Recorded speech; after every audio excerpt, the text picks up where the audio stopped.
Tá mise nuach an fáil amach céim fá mín daoine ag teachtain seo chun Oiche Shamhna a cheileadh. Tá mé chun an lá chahabh ag fistrú, céirt go ddíireach tá speisialta faoin gcathair agus Carnival Oiche Shamhna. Seo linn. Paul, inis am cén uair agus céim fá a chuir tús le Carnival Oiche Shamhna in Nura.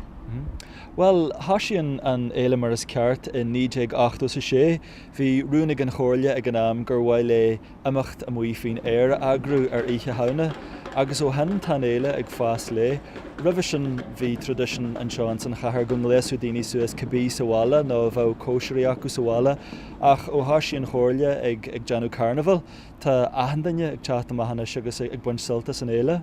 Is stir a héin agus tíimsa Oiche Shamhna gcónaí ó hasú na carthach seo, ach dar lom má chaitheann tú seáil an ire ar Oiche Shamhna, tefaí tú ní amháin páistí gléasta suas, bín na tuismóthirí gléasta suas, bín ahan ceinial duine gléasta suas, ní rathaiste i dteach táhairne nó áitriú agus tú gléasta mar seo, mar níl sin arannach ar Oiche mar seo.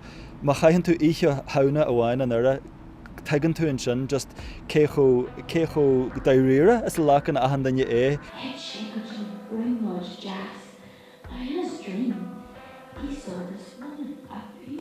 Cara, inis am céir a bhí ar buna aniu.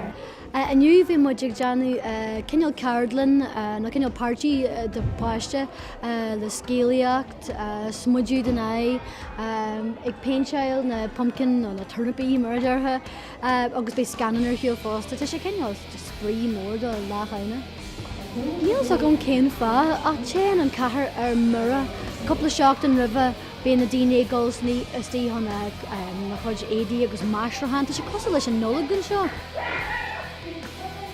Is mailam san dan bhí gléasta suas, do daoíre an noras barlam na na fur a bheith gléasta mar janan siad jarmad go bhfuil gnácu, agus bíonn siad ag siúil cos le fáras a agus an lá na dhéad fecinn tú daine ag teach ar aisio páirtí cinneol lach scriste, lach le éadí orthaí agus lach leis na éadí hain. Tá sé granmar? Happy Halloween! In ní an méid sa feiceam, sílim go sé an am dom má chola féinach arm. Céim fáhfuil se bhín seo aniu agus céir tá ar bun agah. Wat mu glachapát is gléit na hóiges go imachtaí óig an airtas tan agus tá chud is múta na himachtaí siúil síos le canan ach go muidir trí nura méal si ná an cracknacht. So céir ceapan tú faoi mo chola féin bhfuil méid sach má? Ní dóla mé, sílan go gama jobí an airsa, bhád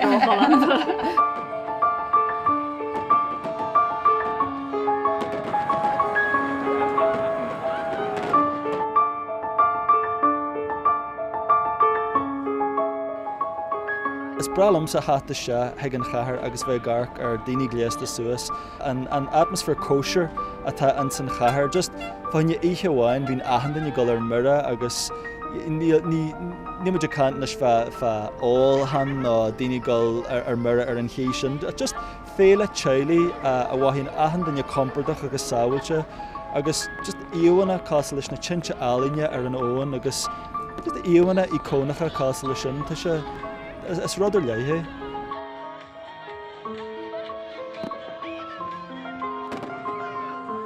Tá muid ag teach chuig dearan na híthe agus cai mé rá ghfuil mé antóca le dure ar Oiche Shamhna. Déanann gachtain na sóir iirecht, daoine fásta chomála daoine óga, ba mé arás an bblionte thugann god doubt.